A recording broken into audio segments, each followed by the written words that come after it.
Halo guys, jadi kenalin, pertama-tama aku mau kenalin diriku. Namaku Jessica Rela Santoso, aku dari Fakultas Bisnis dan Ekonomika, jurusan Akuntansi angkatan 2018. Jadi nggak kerasa ya guys ya, ternyata kita sudah memasuki hari ke-31 di bulan Maret ini. Udah sampai di penghujung bulan loh guys.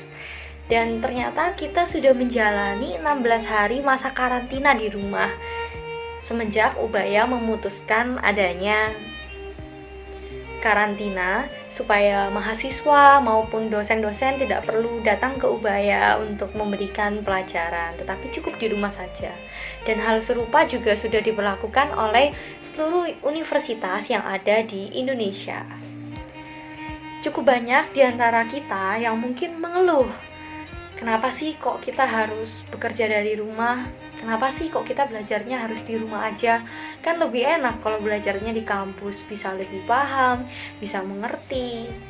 Eits, jangan mengeluh dulu guys. Sebenarnya tujuan dari adanya isolasi ini atau adanya self quarantine supaya kita itu dipastikan lebih aman dan kita tidak terpapar dari adanya virus corona.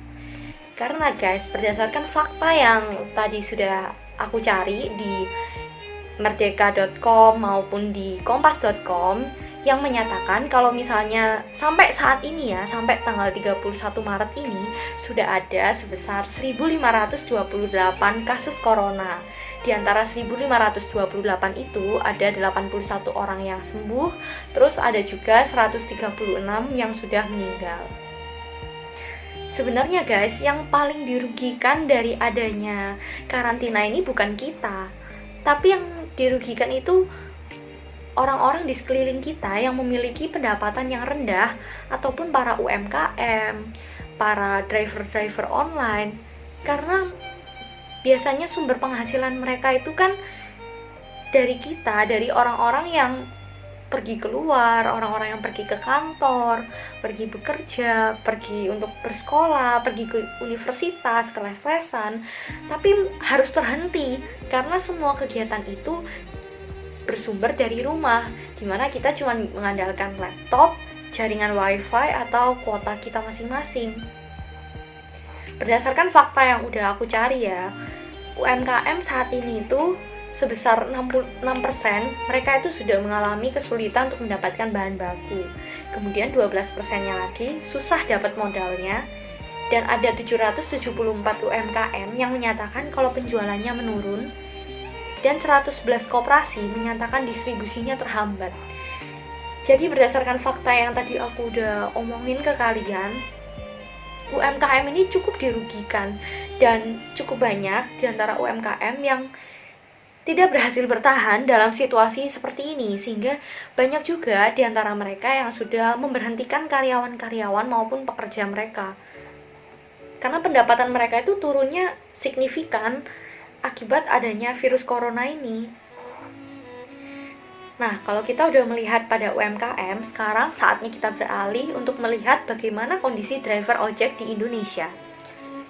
Kalau misalnya kita melihat driver ojek, itu biasanya bisa dapat sekitar 100 sampai 250 ribu net ya untuk perharinya. Itu kalau misalnya tadi aku udah nonton dari Indonesian Laws Club, ada salah satu driver ojek yang menurutku mengenah banget. Jadi dia tuh cerita kalau dia tuh dulu sebelum adanya kebijakan dan himbauan untuk self distancing, sebelum adanya corona, dia bisa dapat penghasilan itu sebesar itu.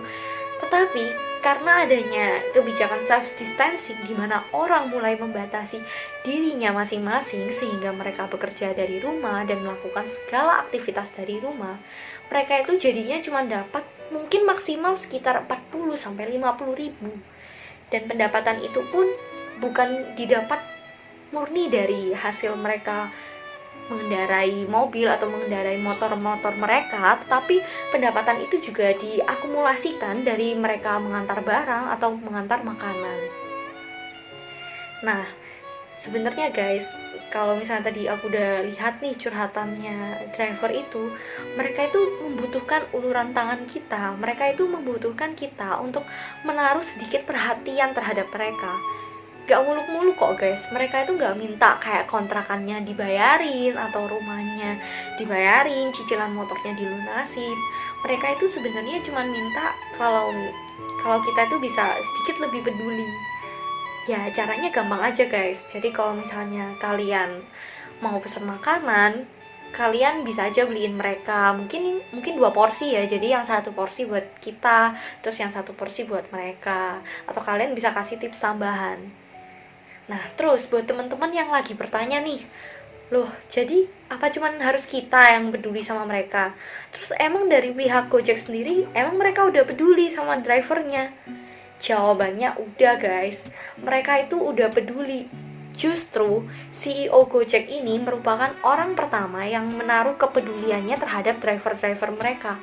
Karena CEO Gojek maupun pimpinan dan karyawan Gojek itu sudah menetapkan dan menyepakati adanya aturan di mana mereka itu memangkas 25% dari gaji mereka selama sampai 1 tahun ke depan hanya untuk driver-driver ini. Harapannya apa sih? Harapannya itu supaya ke depannya nanti driver-driver ini pendapatannya masih bisa terbantu dengan adanya bantuan ini. Selain itu, pihak Gojek sendiri juga memberikan bantuan-bantuan alat perlindungan diri, misalnya masker, hand sanitizer, Dettol, dan lain sebagainya. Nah, tantangannya Gojek di sini itu memastikan kalau misalnya para drivernya maupun bagian GoFood atau bagian merchant-merchant yang menyediakan makanan untuk diantar ke kita itu bebas dari corona guys. Gimana caranya? Caranya GoFood sekarang lagi bikin yang namanya food safety procedure. Jadi food safety procedure ini akan dibagikan kepada merchant-merchantnya GoFood supaya mereka itu bisa sadar tentang kesehatan masyarakat. Jadi mereka itu menerapkan itu. Di dalam food safety procedure ini juga ada kartu pedoman suhu tubuh yang untuk mengukur suhu tubuh dari penyedia makanan itu. Selain itu, pihak GoFood sendiri maupun pihak Gojek juga membantu para drivernya yang terkena suspek dari virus corona maupun yang masih ditetapkan sebagai orang dalam pemantauan untuk dibantu secara tunai, dibantu dananya. Sebenarnya kalau misalnya kita lihat, emang sih pendapatan Gojek dari sisi aplikasi transportasi online-nya itu memang menurun. Tapi kalau kita mau perhatikan, sebenarnya di sektor lain seperti GoFood, GoMart, dan GoBox itu jumlahnya cukup meningkat dengan signifikan. Jadi adanya peningkatan ini juga harus diimbangi dengan bagaimana untuk mengatasi kekhawatiran dari masyarakat apabila salah satu dari driver-driver tersebut terkena virus corona. Sekian video aku. Terima kasih buat kalian yang udah nonton dan semoga video ini bermanfaat bagi kita semua. Dadah!